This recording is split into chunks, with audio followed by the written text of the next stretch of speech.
네, 일본의 화이트리스트 한국 배제 이후에 정부와 업계가 처음으로 한자리에 모여서 산업별 영향과 대응 상황을 점검했습니다. 수요와 공급 기업이 서로 긴밀히 협력키로 했고 시중은행들도 금융 지원에 적극 나섰습니다. 신윤정 기자가 보도합니다.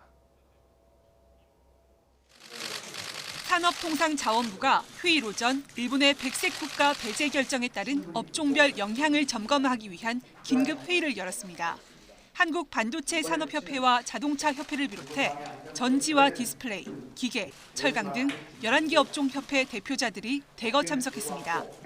성윤모 장관은 기업들에 대한 정부의 전폭적인 지원을 거듭 약속하면서 근본적이고 장기적인 대응을 위한 소재, 부품, 장비의 경쟁력 확보를 강조했습니다.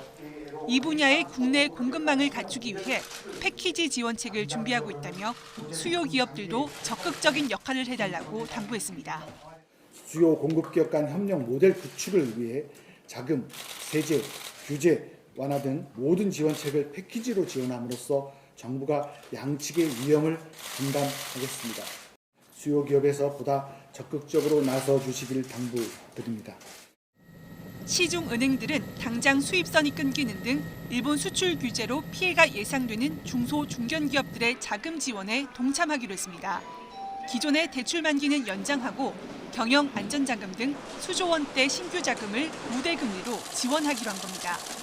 이와 함께 할부 상환금 납부를 유예해주거나 각종 수수료를 면제해주고 재무 컨설팅을 제공하는 등 다양한 금융 지원책도 내놨습니다.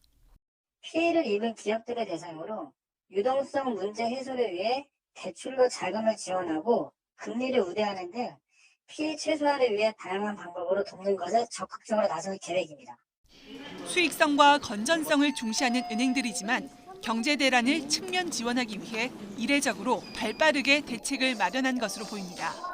이런 가운데 정부는 소재, 부품, 장비 경쟁력 강화 대책 등을 발표하는데 어떤 내용이 담길지에도 관심이 쏠리고 있습니다. YTN 신윤정입니다.